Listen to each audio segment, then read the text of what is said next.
Okay, so we are in chapter 15. In the end of chapter 15, we almost finished it. So what we saw last time was a second strike of Shaul, right? The second mistake. And from that mistake, he won't recover anymore. So the first mistake was he didn't wait to the prophet, even though he was ordered to, because of the pressure of the people. And the second mistake was not, again, fulfilling the order of the Navi, of the prophet, regarding Amalek. And that time, he again tried to excuse himself and didn't accept responsibility until the very end. And in the end, he quite of received the responsibility. In chapter 30, let's read again only the end of it, chapter 30, verse 30.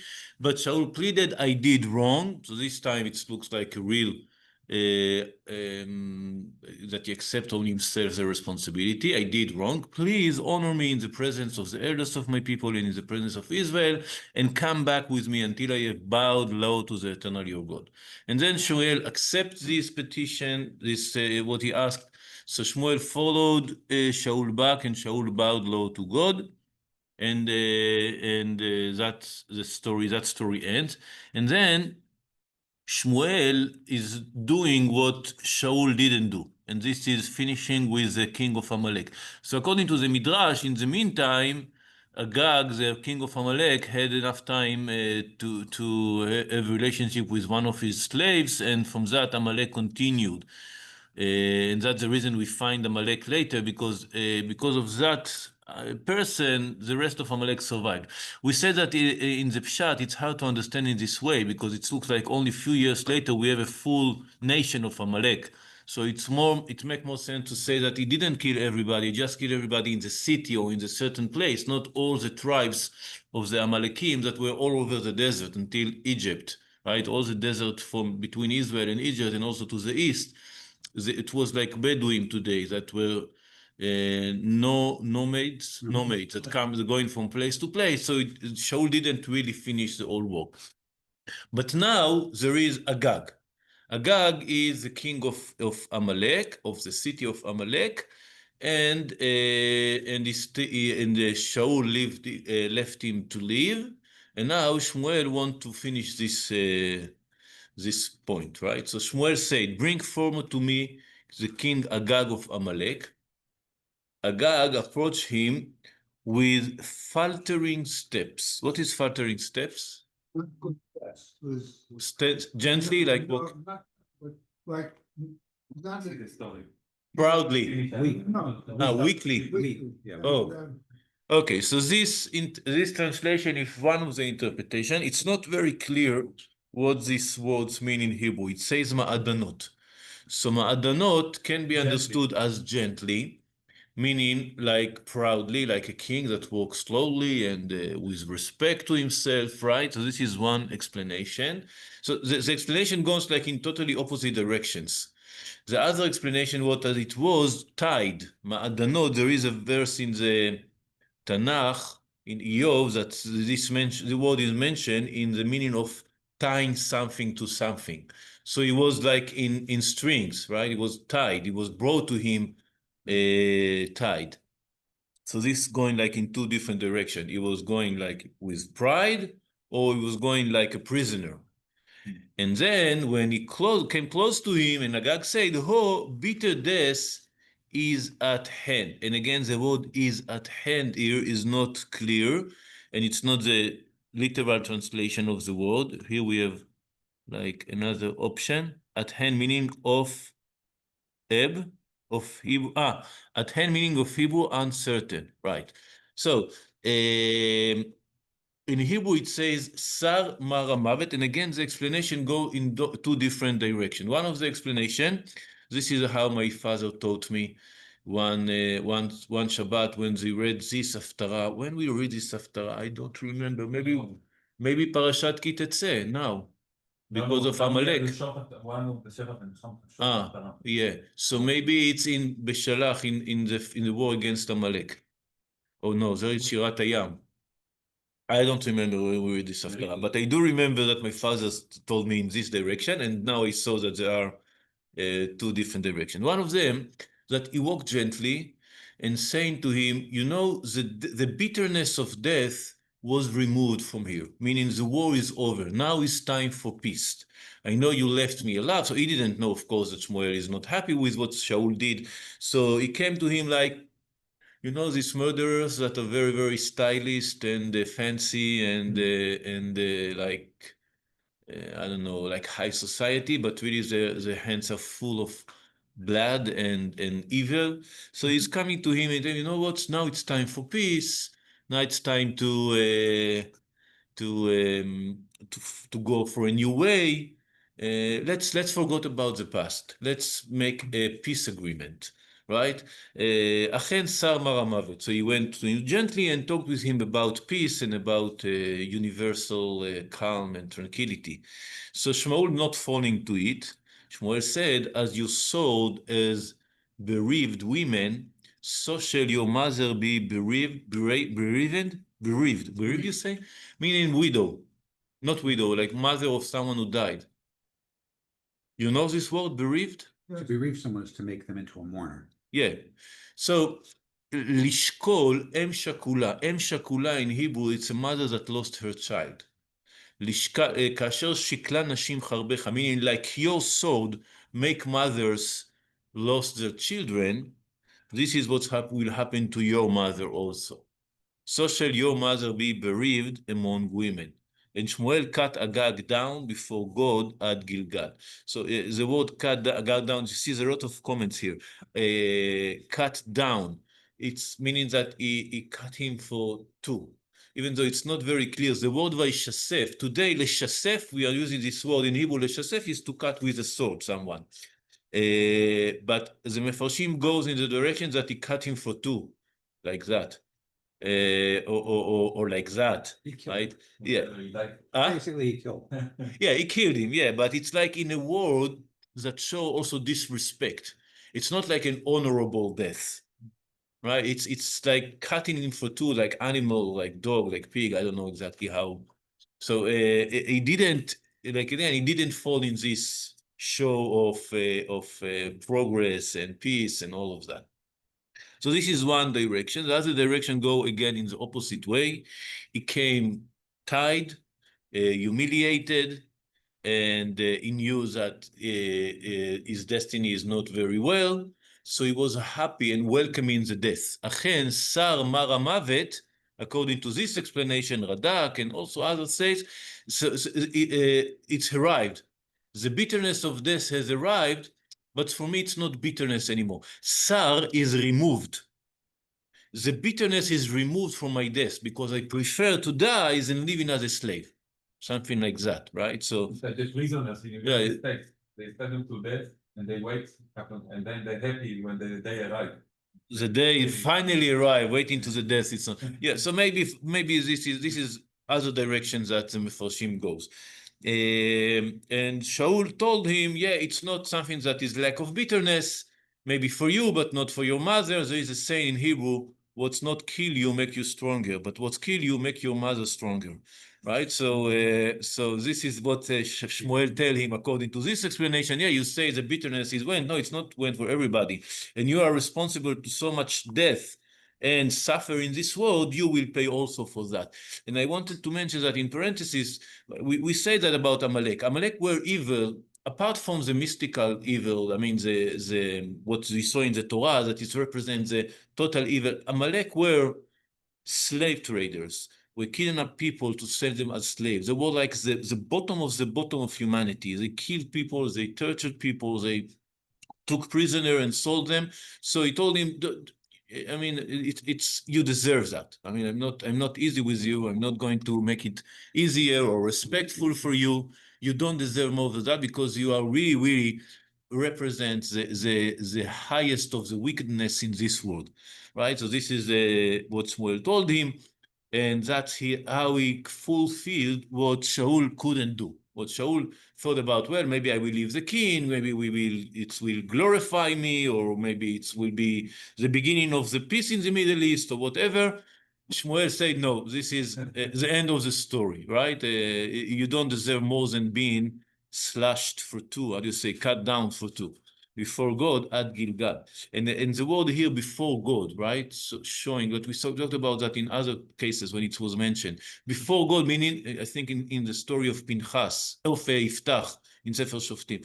Lifnei Hashem, meaning according to the will of Hashem, completing, fulfilling the will of Hashem. In Gilgal, it's the place where the Aron Kodesh was, right? Where the Mishkan, the tabernacle was in the Gilgal, and it was apparently there.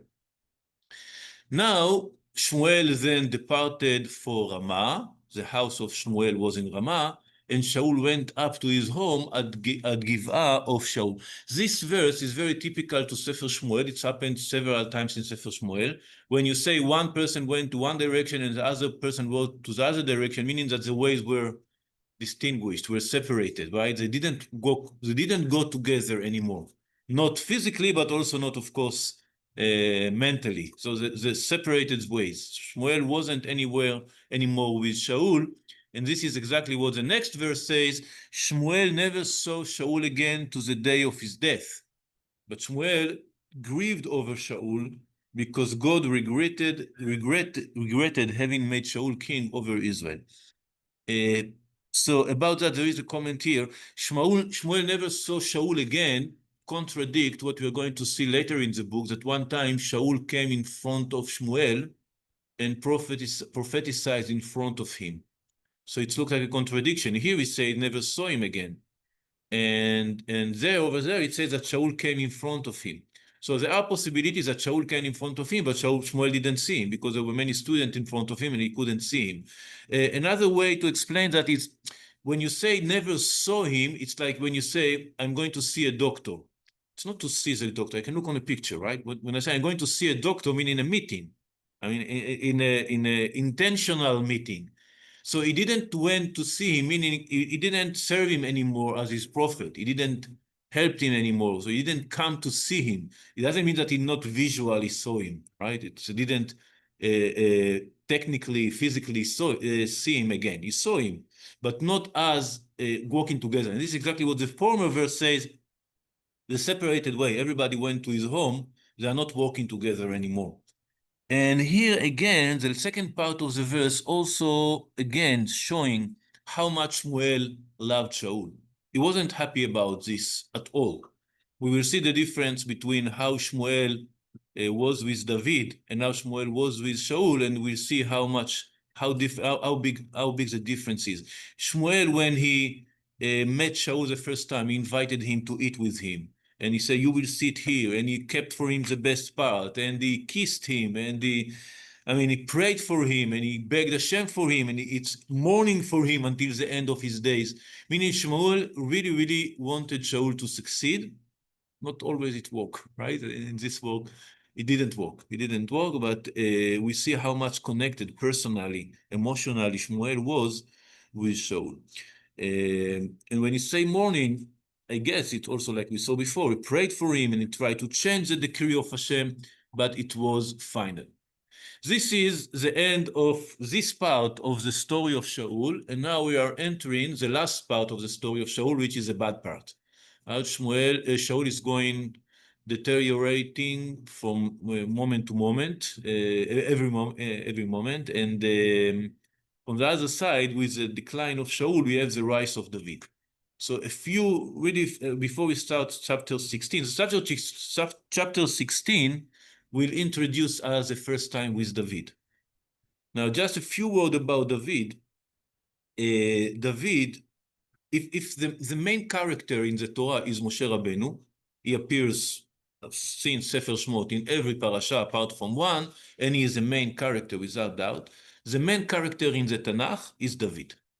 There's no other person in all Tanakh that has so much space in Sefer Tanakh. We have about David most of Sefer Shmuel, most of Sefer Divrei Hayamim, Chronicles.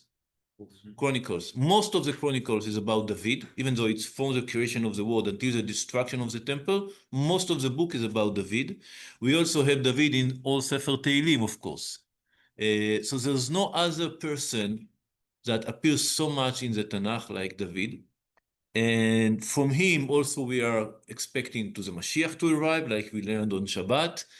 I think that from the seventh shepherd, he is the only one who is not from the Torah, that is from the Tanakh, from the prophets, right? We have the seven shepherds that we are inviting in Sukkot to our Ushpizin, is seven guests. Who are they? We have Avraham, Yitzchak, Yaakov, Yosef, well, depends. Yosef, Moshe, Aaron, David, right? Six of them are from the Torah, one is from the rest of the Bible, which is David. So we see he is one of the most central characters in Judaism, of course, and he has this special combination. From one side, very practical person. He was a king. He knew how to manage politics. He had to deal with a lot of challenges in his life, a lot of tragedies, family, friends that become enemies, people trying to kill him, people trying to, his son trying to kill him, many problems, and he knew how to manage the practical situation in each case. From the other side, a very spiritual person, a person that wrote Tehillim. And when we read Sefer Tehillim, which is something recommended to do, not only reading Tehillim, but learning Tehillim and reading, really understanding what it means, you will find a very sensitive person. I mean, his emotions are expressed there in a very deep way, profound way, and so the Talmud say about him one sentence that maybe express that. There is one of the heroes of David in the end of Sefer Shmuel, Shmuel 2, we read about a list of heroes of David. So he has heroes in his army, meaning fighters, soldiers. One of them is called Adino Ha'etzni. Adino Ha'etzni, it's a name. But Chachamim say in the Talmud that this name actually is David himself, and it's a symbolic name.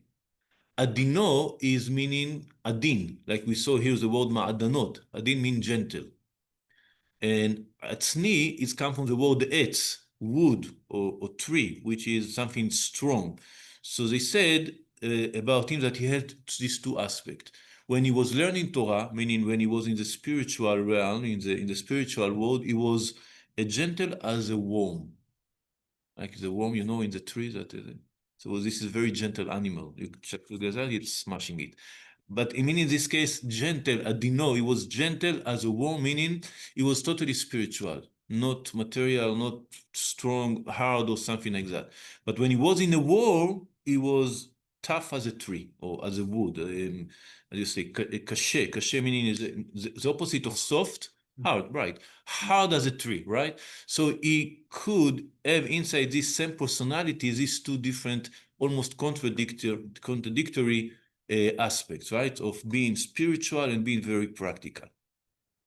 Okay, so this is like a very general introduction to David. We will see a lot about him in the next chapter, but it's come, like again said before, together with the deterioration of Shaul. So the chapter starts with order. You can see that, no, okay, yeah. So the chapter starts with the order of Hashem to Shmuel. And God said to Shmuel, how long will you grieve over Shaul? Since I have rejected him as king over Israel. Fill your horn with oil and set out.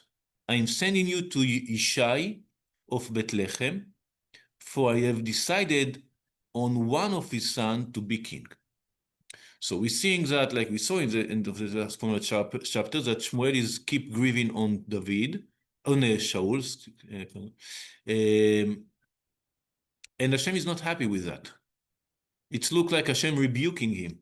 How long will you grieve over Shaul? What Hashem wanted him to do? It looks like Hashem wanted him to be active in selecting the next king. Right? He said, why are you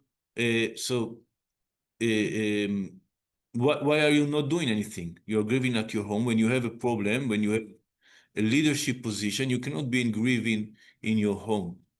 Do you know the story about Begin, the prime minister of Israel that was, do you know about what happened with him in the end of his life?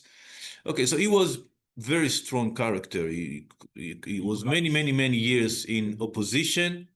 And in the end, in 77, he finally, after 50 years of trying, 40 years of trying, he was elected to be prime minister. He became prime minister. And so it's not very clear what exactly caused it. But in the year 82, we had the war of Lebanon, where many soldiers died. From the other side, also, he was the one who destroyed the settlements in Sinai that he was given to the Egyptians. Anyway, some say for that reason, some say for other reason. In the end of his life, he started to be in a very deep depression. And he didn't went out from his home. And until he said, it's very famous, I cannot do that anymore. And he resigned. Which prime minister? Menachem Begin. Oh, Begin. Begin, yeah. Begin visited here in So it was 1968. bought by I thought- 69. 1968. Yeah, he was in the opposition with that. Yeah, I don't think that was the reason for his depression, even though it's quite, no? But he was. He came to visit here in Edmonton. Okay. But that's who made peace with Egypt, right? Yeah, he made the peace of Egypt, and then after that, he destroyed all the settlements, all the cities, the city and many places. There was, Yeah, there was, at that time, they were saying, they should give back the Sinai to Egypt. yeah, So he would say, well, what do you mean I should give back the Sinai to Egypt? He says, well, they're like a militarized. He says, when you go and you'll sweep them out. He said, and he was saying, he says, sweep them out. He says, Meshuggahs, the men will die because of that. And he didn't want to give back the Negev, yeah. Well, the Sinai rather. the Sinai, yeah. So he was here 68 before the agreement. So the agreement were in 70, 78, 79, something like that. Yeah. Okay. Anyway, what I'm trying to say, when you are Shmuel, when you are Begin, you cannot sit depressed in your house. I mean, you must be active. You must do things, right? We will see the same about Shaul later. He also was in deep depression that made him make a lot of mistakes, right? So Hashem told him, you cannot stay here anymore. Please wake up and do what I'm saying you need to do. We need to find a king, a new king to Israel. And he told him, you should fill your horn with oil. Rambam say that horn, when Shmuel made Shaul a king, he didn't use a horn. It says pach. Pach is some kind of a box made out of something that can be broken, right? So Chachamim said it's symbolic. He made him with a broken box, so it didn't last. With Shmuel, with David, it's used his horn, which is natural. And it's also not last forever, but it's not something that's broken easily. And the Halakha says that only the kings from the house of David can be anointed with a horn, right? The rest should be with pach, and this one with horn. So he said, I want to name a king from the sons of Ishai from Bethlehem. Now, he doesn't say who. He just say one of the sons. Why doesn't tell him who? We will see about that later. So Shmuel here answered a very strange answer. He said to him, Shmuel replied, how can I go? If Shaul hears of it, he will kill me. So what, you don't believe in God? God tell you to go and you say, no, I'm afraid Shaul will kill me. So first of all, if he will kill you and you did something that God ordered you, it's okay. I mean, you just fulfilled the will of God. And for sure, if Hashem wants you to do something, you are not going to be killed. What do you mean? Shaul will kill me if I do what Hashem told me, right? It's a little bit strange argument. But Hashem, like, flew with him. You know what? God answered, take a heifer with you and say, I have come to sacrifice to God. So, I mean, you have an excuse. You are going under mission, how do you say, undercover, to a mission undercover. Nobody will know that you're going to make an action like that. So what does it mean, all that conversation? So again, we have two directions in the Mefarshim. One way that says, it looks like in the Talmud, yeah, you should be worried. It says that, I mean, you should be careful in place of danger. place of risk, even when you're going to do mitzvah. Usually we say those who are going to do mitzvah, Hashem will keep them. Yeah, but if it's dangerous, bimkom sakana, it's called mekom sakana, place of dangerous, you should act in a way that is in the natural, I mean, in the natural way. You don't look for miracles. You don't want to look for Hashem to protect you. Yeah, Shmuel told him like a practical question. It's dangerous. What should I do? Of course, if Hashem would have told him, go, even though it's dangerous, of course he would have gone. He would have gone, right? But without that, he does want to make sure that it's as safe as possible. So he told him, yeah, that's what the Tanakh wants to teach us. Even when you're going to do a good thing, you should take all the cautions, all the means of being careful, not to put yourself in a risk, right? A good cause doesn't justify to put yourself in a risk. So Shmuel told him, naturally, it's a dangerous thing. Should I do that?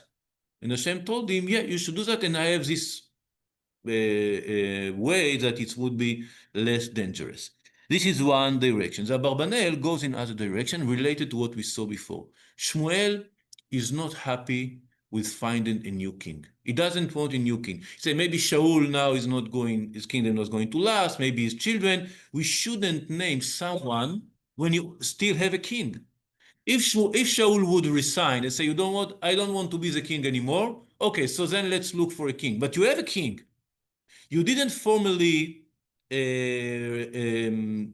him away. I mean, so how can you make another king? And of course, the personal emotions here, right? Feelings.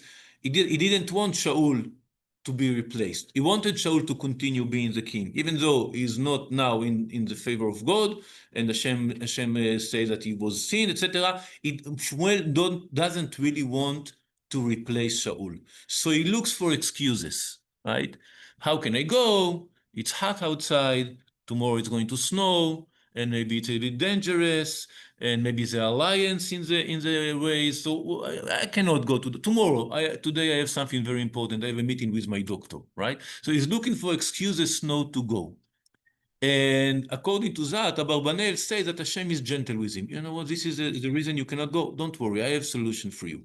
Hashem didn't want to stress him too much. He understands the difficulties, the emotional situation that Shmuel is in, and he didn't want to say, you know what, do whatever I tell you, and okay, this is your argument. Okay, I have solution for that. I mean, not going direct conflict, right?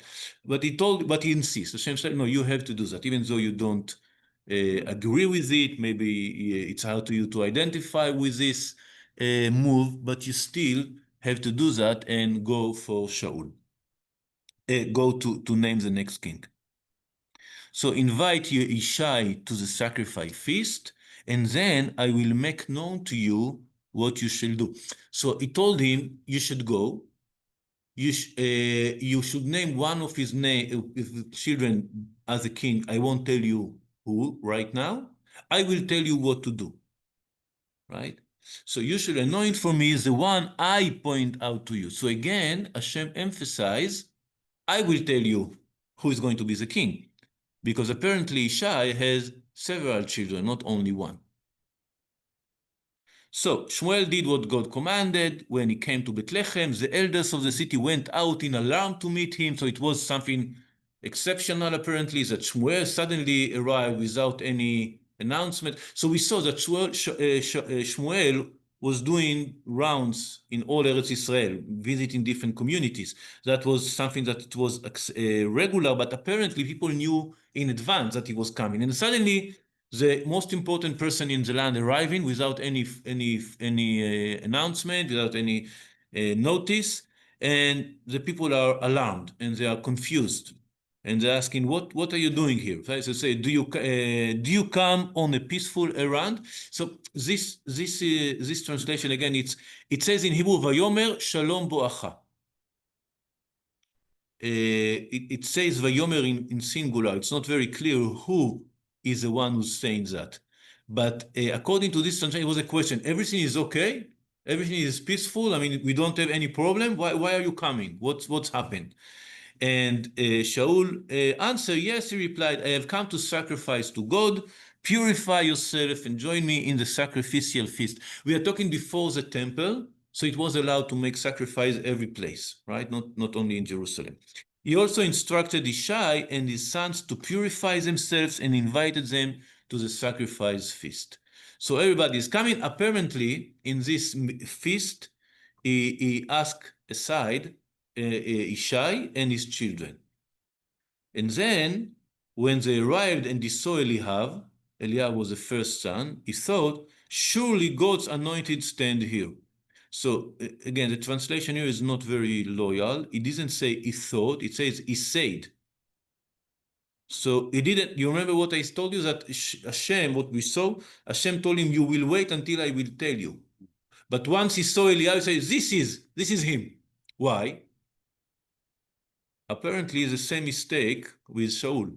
Shmuel is looking on the appearance, on the outside, and that's what Hashem told him. Exactly, this is the message. You are mourning for Shaul. You are looking on the wrong things. Hashem knows who is really the right person, and it's going according to the heart, not according to the appearance. And this is exactly what Hashem told him in verse 7.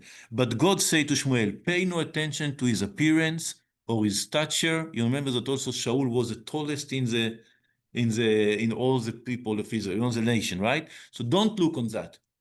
For I have rejected him. For God sees not as human sees. Hashem yireh la'inai, Adam yireh la'inai.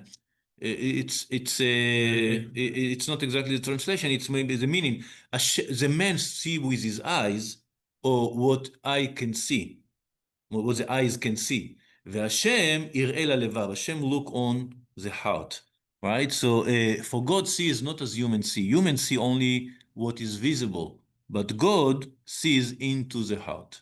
Okay, so maybe this was a message for Shaul and through him for us, that at least in some cases, you don't look according to the appearance, but according to the heart, which is much harder to understand and to know. So that was the lesson. You are mourning for Shaul, it's not the right person. You should look more deeper, farther than only the appearance and the things that are from the outside.